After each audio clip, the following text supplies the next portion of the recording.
Now the big one, beneficiary owners. This is what I want to talk about. This is what we're here for. You can self-sponsor. You can be this entrepreneur starting his or her own business and sponsoring your own H1B. I never thought I would see anything like this. Now, why is that good? Why is that bad? Hey folks, this is immigration attorney Hassan Abdullah here from the San Francisco Bay Area, and I'm the founding attorney of the American Visa Law Group. I'm here to talk about the new H1B modernization rule that's coming into effect as of January 17th. There's a lot of hype, there's a lot of content that's being created about this, but I'm gonna give you the top 4 things that I found. One is cap gap is extended to April 1st. Number 2 is the interpretation of direct relationship. It means a range of fields can be accepted. We'll talk about that. I know I'm talking in code right now, but don't worry, we're going to go into some detail. And consulting companies may be required to provide contracts. We're going to talk more about that. And finally, beneficiary owner. A beneficiary of an H1B could be the owner of the company and potentially get an H1B. That's the big one. That is very controversial. It makes things a lot easier for people, especially if they got laid off and they're looking for some options, but if they're on H1B. But I also foresee potential for abuse, and I'm going to talk about that. And I don't think they thought this rule through very carefully. So I'm going to, if you want to get to that controversial, most interesting topic, which is the big game changer, that's the only real game changer I see here. You can skip to that part of the video. So let's just get started anyway, just for the sake of it. Cap gap, April 1st. So for those who don't know, H1B lottery, H1B, to get an H1B work visa, it's a lottery system. So you file your H1B between April 1st to June 30th if you got picked, but the soonest you can start out is October 1st, right? So the cap gap relief benefit is, look, there's a gap between the end of your work authorization. If you graduated from university, you get 1 year of work authorization. Perhaps your work authorization is ending in June. So what are you going to do between June 30th all the way to October 1st when your H1B is supposed to start? Well, you get work authorization. But then what about after October 1st? What if your H1B is still pending? That's a problem, right? So basically the rule now says, no, we're going to give you cap gap extension all the way up to April 1st the following year. Yay. That's a bit of a sarcastic yay, but honestly, it's a nice change.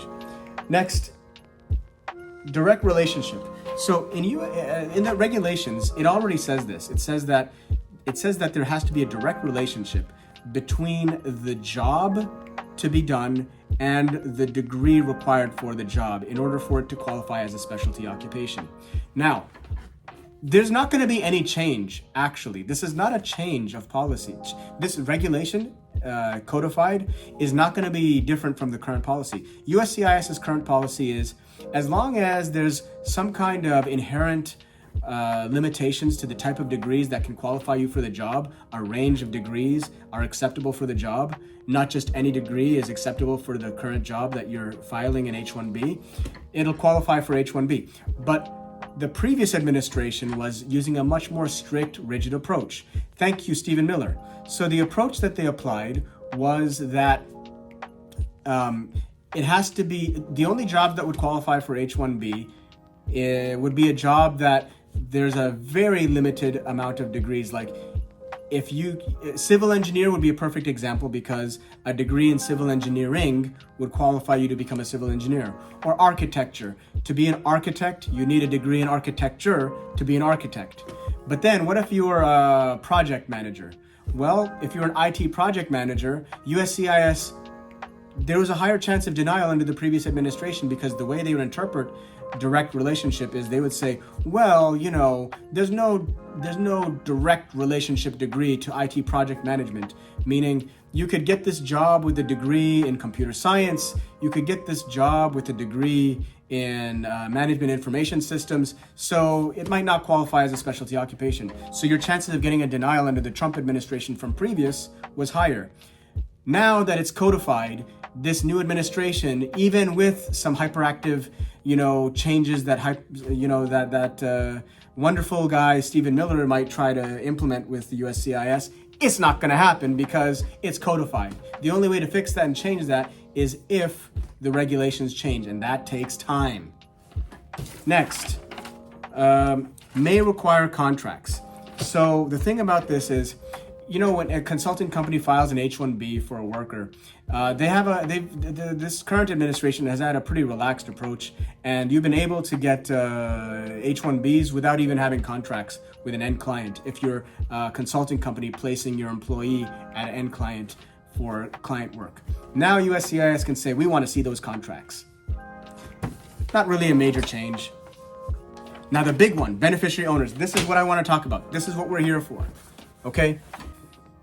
Now, USCIS, the current policy has always been that there has to be an employer-employee relationship between the sponsor and the beneficiary for the H1B.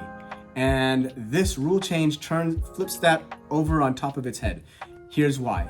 Now what they're saying is, even if the beneficiary has a controlling interest, even if they own the business outright, they can still get their H1B approved. You can self-sponsor. You can be this entrepreneur starting his or her own business and sponsoring your own H1B. That is game-changing. I never thought I would see anything like this, but here we are. Now, why is that good? Why is that bad? It's good because it gives entrepreneurs an option to self-sponsor and create something amazing, because you need people to take risks. You need people to have that opportunity, and to do so in the United States, where all the innovation, all the great innovation tends to happen. That's great. Now, what's the downside of this though? Well, look, the thing is, when someone gets laid off, okay, there's also, let's continue with the good side of it. When someone gets laid off from their job, typically what they've been doing is scrambling to file a change of status to visitor status, or maybe even F1 status, where they're doing a program, often with something called CPT, curricular practical training, so that they can kind of continue to do a master's program where they'll also be able to work, because the master's program has a work component to it.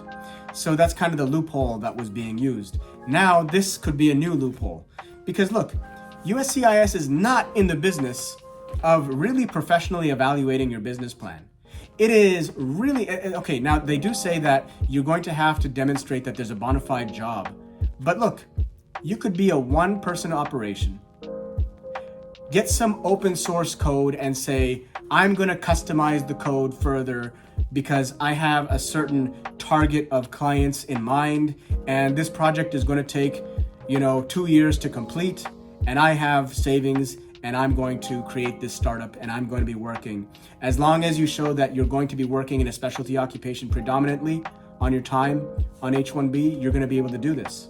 So it's going to be very easy to get these dummy projects in place and say, I'm going to develop the next Facebook for dogs or whatever. And USCIS is not in the business to second guess your business plan or the feasibility.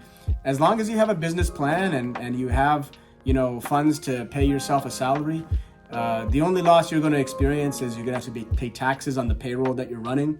But it's going to be a reasonable placeholder for people to stay here and whatever, use that to basically tie them over between jobs. One thing that I'm really worried about also is people are going to be doing the H1 registrations. What I'm worried about is eating up the registration cap.